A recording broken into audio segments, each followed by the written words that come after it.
Good morning, good afternoon, good evening, whatever time it is, wherever you are tuning in. Thank you so much for joining me today for my next installment of Facebook Live. So, as some of you may have noticed, I'm doing a month-long series of Facebook Live sessions, twice a week. One at the beginning of the week, one Facebook Live session is dedicated to the topics of self-compassion, forgiveness, and the inner critic. Not coincidentally, that is the title of an online meditation retreat program that I'm going to be offering starting mid-October, and I'll get to that in a moment.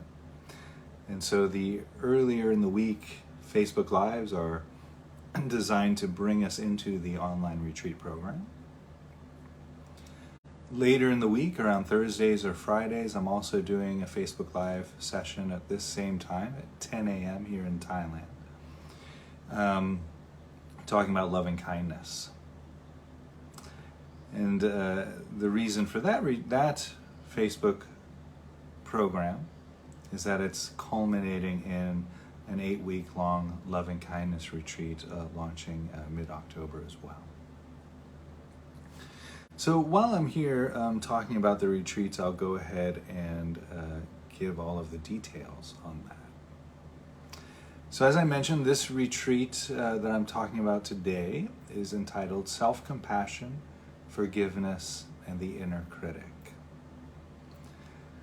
And this is an 8-week-long online meditation program, and I'm offering it in 2 different time zones, 2 sections to accommodate different time zones. Section 1 is being offered from 8 p.m. to 10 p.m. on Tuesdays and Saturdays, East Coast time. So that's 7 a.m. to 9 a.m. here in Thailand, or 8 a.m. to 10 a.m. in the Philippines, and so forth. So do adjust your clocks accordingly. The second section, Section B, or Section 2, is really opened to cater to people who live in Europe or who like a later start to the day, perhaps, here in Asia. And so that's being offered from 10 a.m. to 12 noon on Wednesdays and Sundays. 10 a.m. to 12 noon on Wednesdays and Sundays. That's Western European France time. So if you're here in Thailand, that's 3 p.m. to 5 p.m. on Wednesdays and Sundays. 4 p.m. to 6 p.m. in the Philippines, and so forth. Much of the world will also go through a daylight savings time change, perhaps at the very beginning of the retreat or a few weeks into the retreat. Here in Thailand, the clocks don't change. So you will have to adjust your clocks accordingly. So the live sessions for the 8-week program meet twice a week, and each session meets over Zoom. And so the sessions are being recorded, and the recordings are made available only to the retreat participants as a way of holding the confidentiality agreement that I find very, very important to a program like this. So only the retreat participants will receive the links to the videos, and that's made available so that people can miss a few sessions, or if you have to miss many of the live sessions, that's fine. Or if you want to do the whole program in your own pace, missing all of the live sessions, of course you're welcome to do that as well. So the retreat opens on Tuesday, October 11th, and closes December 2nd. That's East Coast time once again. The sessions include guided meditations, Q&A opportunities, one-to-one sessions with myself throughout the 8-week program, and opportunities for interactive discussions with the rest of the retreat participants and with myself. If you have any other questions, feel free to email me through the website www.suchsweetthunder.org, or you can just send them over here through Facebook or Instagram. You can also register directly for the retreat there at suchsweetthunder.org. So I'd like to offer just a brief guided meditation as a way of setting the table for today's offering. So I'll ring the bell, and we'll just do this for maybe 5 to 7 minutes. Although if you've been with me at these sessions before, you know I tend to get carried away, but I'll try to keep it to around 7 minutes. So we'll have plenty of time to talk about forgiveness. Enjoy.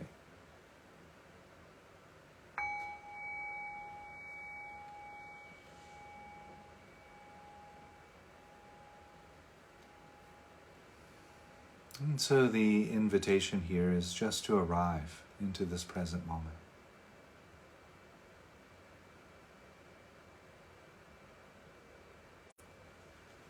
There are many ways of arriving and connecting to the present moment. And for this practice, let's just start with the experience of sound.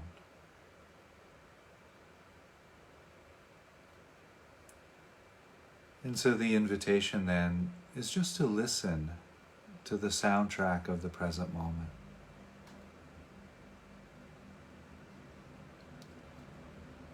There might be quiet, subtle sounds or loud, obvious sounds.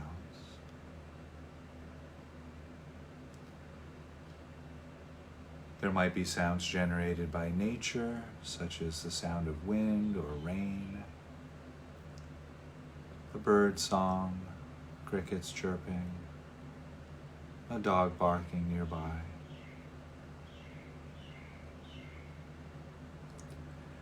There might be sounds generated by electronics or appliances, machinery, the occasional plane flying overhead or car driving past,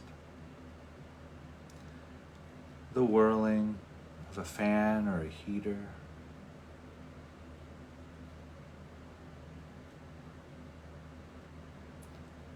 If your environment is particularly quiet, you might simply notice the sound of stillness, the sound of silence that's there.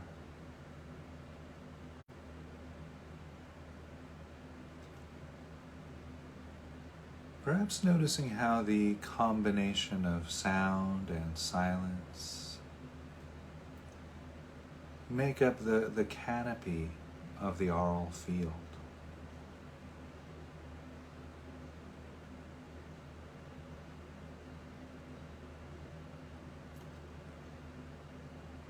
Resting, resting.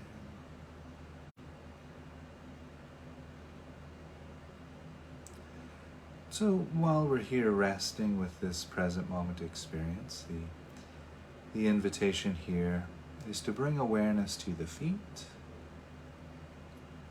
noticing any sensation that might be arising from the feet. Perhaps noticing the contact of the feet against the ground or carpet or floor, or the temperature of the air against the skin of the feet.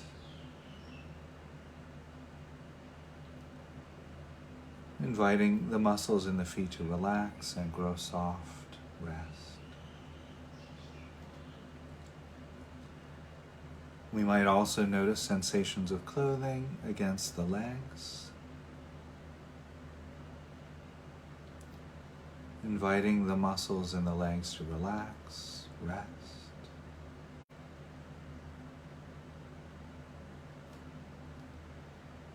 Perhaps noticing the weight of the body against the cushion or chair or mat.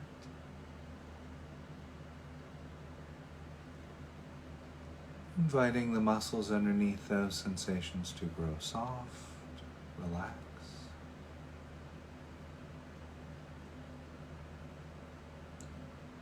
Perhaps noticing the hands resting against the body or touching each other. The arms resting against the body.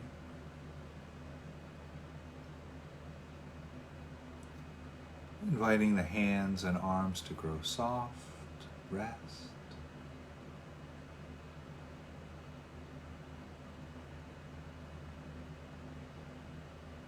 Perhaps noticing sensations of clothing against the back. Inviting the muscles in the back to unwind, relax, grow soft.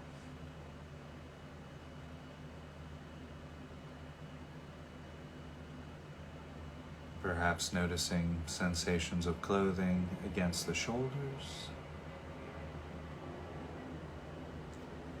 Inviting the muscles in the shoulders to relax, rest.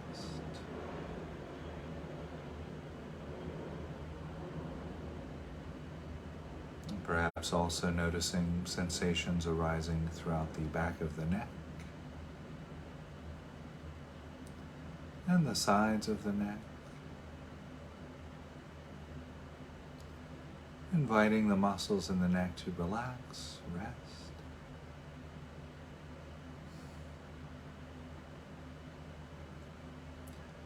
There may be sensations arising throughout the cheeks of the face. Letting any tension or stress that's held in the face go.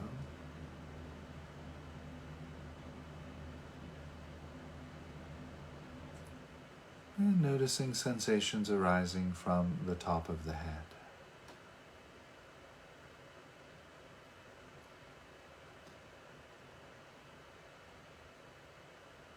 And so while we're here resting with this present moment experience,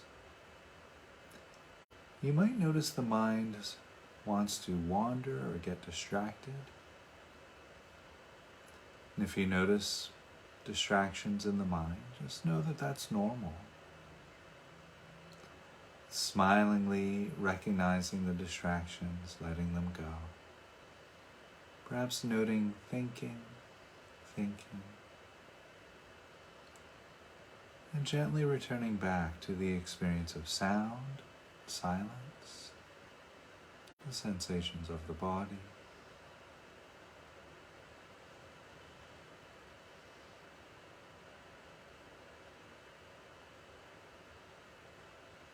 And as we rest here in this present moment experience,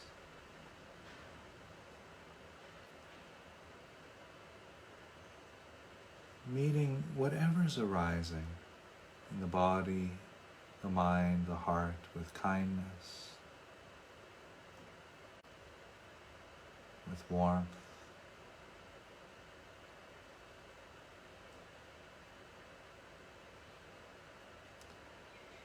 with acceptance.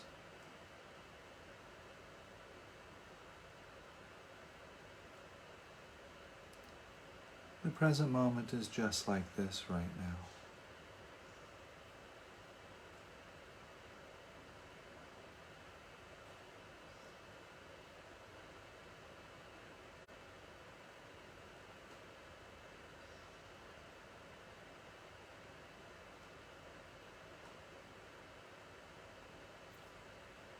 And so in the next breath or two, we'll begin to shift away from this brief guided meditation and back into a conversational space. I'll cue that by ringing the bell 3 times.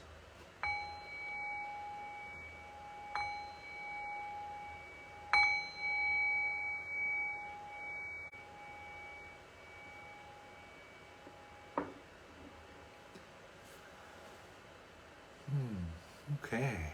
Well, thank you all for joining me in that arriving practice. I hope that was beneficial for you all. I enjoyed that, so thank you for that.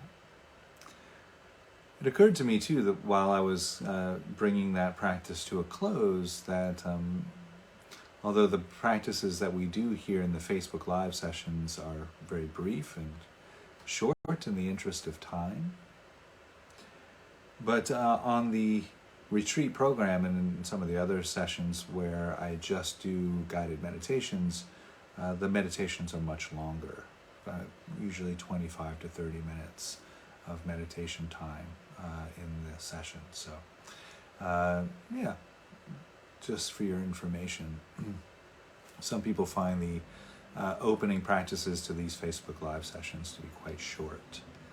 And so take heart. If you're going to sign up for the program, there's much more meditation involved there.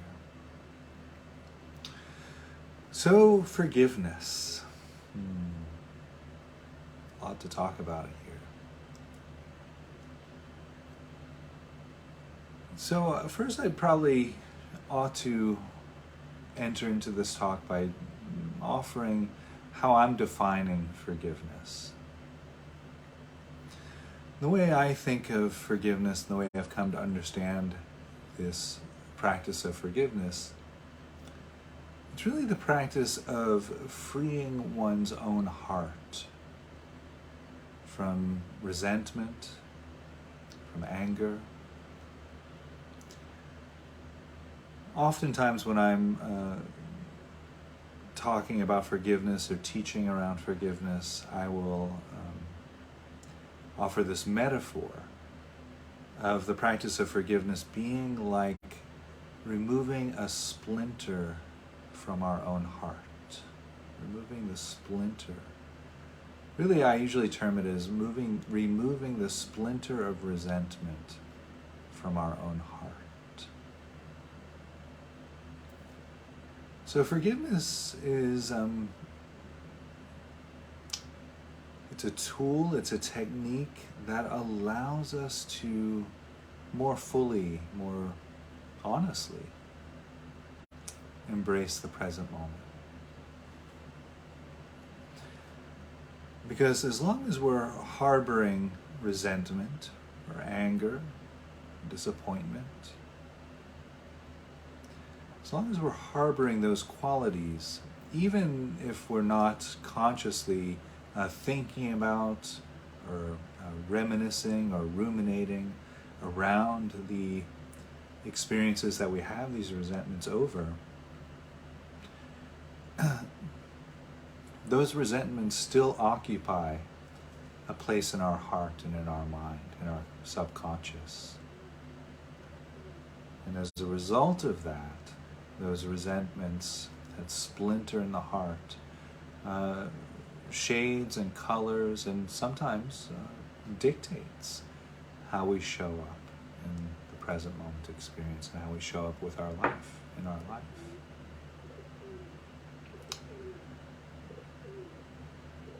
So many contemplative teachers, and myself included, often point out the idea of compassion and how really compassion could be seen as a key quality in the contemplative journey. And a key ingredient, if we're baking the cake of compassion, a key ingredient in that cake is acceptance. Right? Compassion invites us to accept the present moment, to accept how we are, to accept how this present moment is unfolding.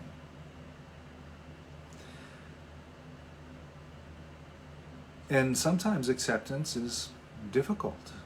Sometimes it feels quite impossible. And so a key player in the support of acceptance is forgiveness.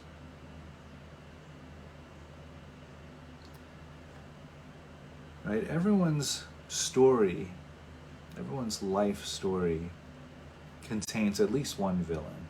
I know mine has a couple.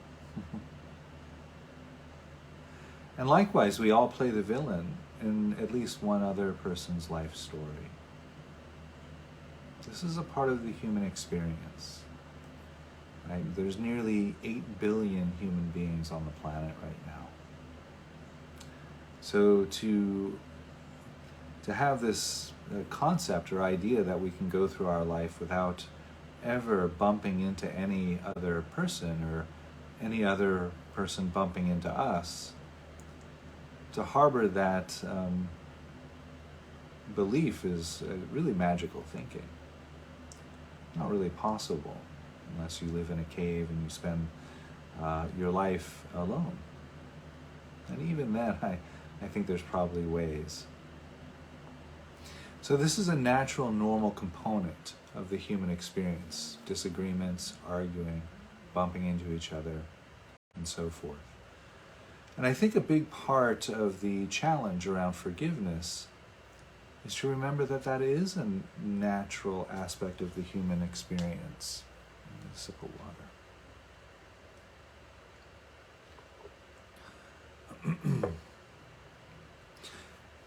Right? Very often, I don't know about you all, but for me anyway, when I'm in the midst of disagreement, it feels like something's gone wrong.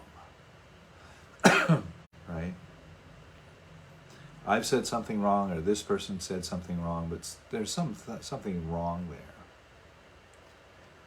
And when we hold on to this idea that this shouldn't be happening, that this is wrong, well, that's holding on, that clinging to our idea of how things should be, how we think things should be, block our access to compassion and forgiveness both. So if we can reframe the idea around argument, around transgression. Of course, if somebody, says something mean to us or does something to us, transgresses against us in a way that really causes harm, suffering, of course that's going to feel wrong. But perhaps, reframing it as a part of the human condition rather than framing it as, oh, that shouldn't have happened. We can hold that new view around that. That gives us much more access to working with that experience and the material around that experience. It softens it. So we can more look at it as a part of nature rather than as a mistake. And in that looking, we can get a deeper understanding of what happened, and we can move into forgiveness from there. So these practices aren't about condoning bad behavior or harmful transgressions. I would never suggest any contemplative practice be used for that end. But again, it's more about removing the resentment from our own heart.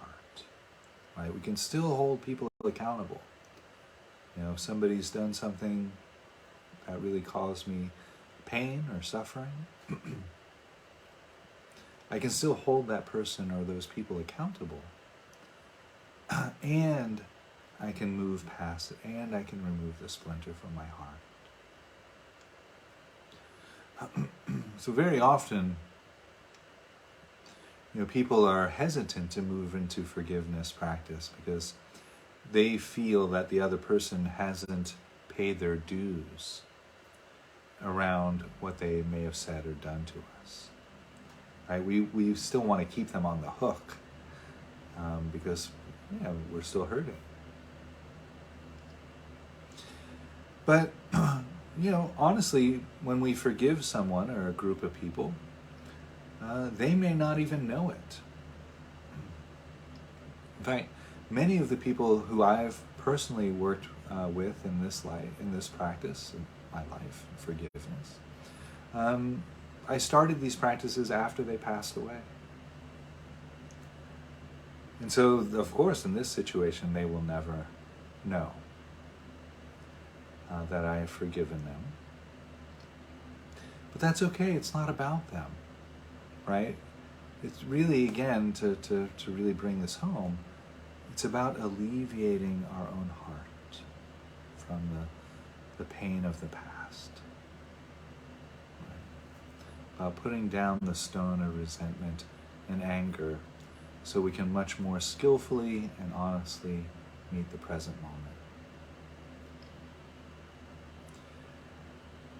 So in a sense, it's a practice of hope. Because it allows us to free ourselves, to free our heart from the past, from the chains that keep us locked into the past. So it's not about others, but really, it's really a practice of self-compassion when you look at it in that way. Right? So sometimes it's more difficult to forgive than not to forgive. Right? Particularly if this is an old resentment, right? Sometimes it's challenging to go into those old wounds and to look at why the anger, the ruminating thoughts are still there, why the resentment is still there. But it's such a worthwhile journey to take. Because that freedom, that taste of freedom, that's just beyond the other side. It's worth it. But there can be other obstacles as well, other than just the sheer difficulty of opening that box.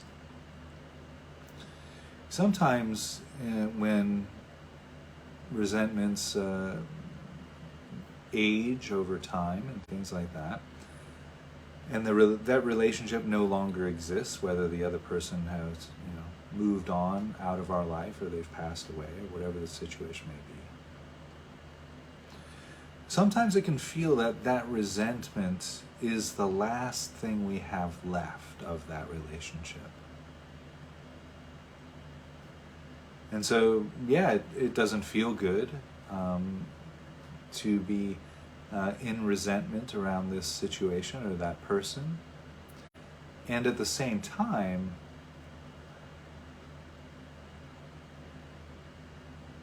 we hold on to it because it's the last stand, the last thread.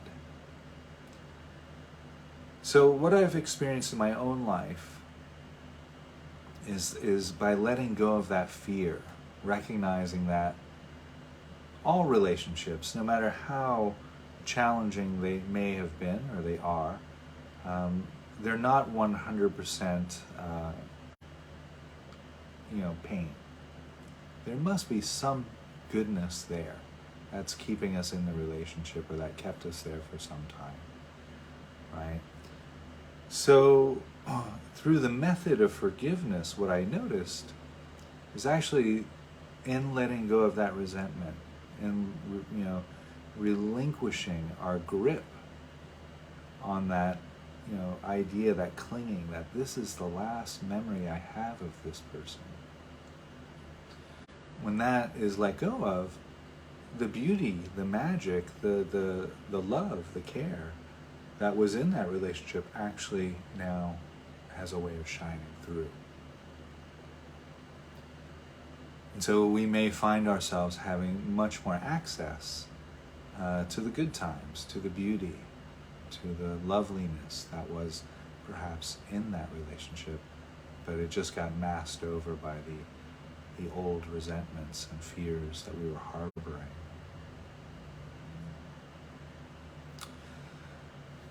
So we want to recognize, that this person has probably changed. If they're still alive, they've changed.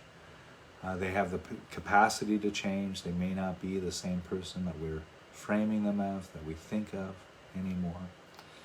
And likewise, we want to acknowledge that we too have changed. We change, and every day we're changing. So holding that relationship that we're working with around forgiveness in the frame of impermanence, very, very helpful around forgiveness, right? That yes, this person may have been very mean to me, for example, and that was 3 months ago, 6 months ago, a year ago, 2 days ago. They may very well be a different person. And to try to meet them where they are, rather than meeting them through the lens of what they did. So these are challenging practices. In the course that I'm offering, we're going to spend 5 or 6 sessions on forgiveness practice. It's intimately tied in with self-compassion. You may get a feel for that already. And also the inner critic. The relationships that we have with ourselves can be very, very beautifully supported with forgiveness. So that's why it ties into self-compassion. The inner critic too. The inner critic is such a harsh voice. If we get into this resentment with ourselves around being that way, around treating ourselves that way. So forgiveness can really help us untie that as well. So we'll be engaging in at least 3 very different meditation practices around forgiveness. I mentioned self-forgiveness, and that is a big part of one of the practices that we'll be offering, where we offer phrases or intentions of forgiveness towards people who we feel we may have hurt. We then also ask forgiveness. We offer forgiveness to people who we feel may have hurt us. We ask forgiveness from people who we feel we may have hurt. And we offer forgiveness to ourselves for the ways we may have hurt or harmed ourselves. I think that third part can be quite subtle. Very often people have insights into the ways they may have treated or mistreated themselves, perhaps unconsciously, and that sometimes comes up to the surface, and we're able to really wholeheartedly embrace that. So that's one of the practices that we will be engaging with in the 8-week program. There's also another practice called RAIN, where we recognize, we accept, we investigate, and then we nurture. So RAIN is an acronym, and we do that through the lens of forgiveness. We'll also be engaging in a Tibetan practice called Tonglen, where we visualize ourselves either at a younger age or current day, or it could be our older self. We breathe in the pain of ourself, and then we send ourselves joy and happiness and laughter. Beautiful, beautiful practice. And there'll be other informal practices, ways of engaging with forgiveness in and about in our day-to-day life as well when we're not meditating. So, in the Buddhist tradition, we have what's known as the Brahma Viharas, loving kindness, which is the other retreat that I'm going to be offering at the same time as this one. Won't be talking about that today. We have loving kindness, compassion, equanimity, and joy. So compassion, and self-compassion, makes up 25% of that frame of what I've come to know as 4 quadrants of the heart. Loving kindness, compassion, equanimity, and joy. Forgiveness makes up 25% of that. Compassion makes up 25% of that. And as I mentioned at the beginning of today's talk, compassion requires a type of acceptance. Right? Again, it's not about condoning, it's not blind passivity, but it's simply recognizing that this is what the present moment is right now.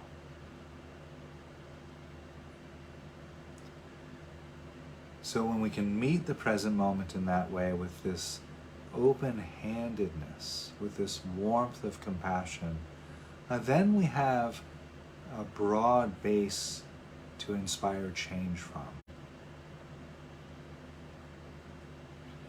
If we're pushing against the present moment, we're arguing with the present moment, our energy is divided. And not a lot of growth can happen when we're in that division, right? We're pushing against what is, wishing for what we think ought to be, and in that divisiveness, our energy is split, and we generally don't have the energy and the resources to move forward from there. So acceptance, huge part of compassion.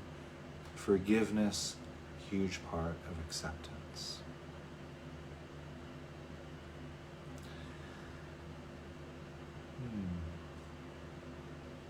So I will put a link to a podcast where I'm offering a forgiveness guided meditation that will be attached to this video. So if you wish to explore the practice, you can do so. For more information about the retreat, do go see the website suchsweetthunder.org, or you can send over questions here through Facebook or Instagram. And I think that's all I'm going to say today. So I hope you found that interesting at least, or hopefully beneficial.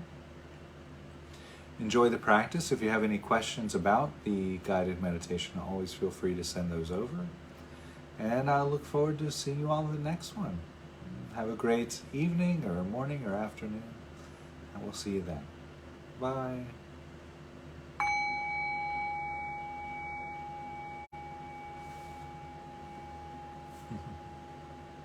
Thank you.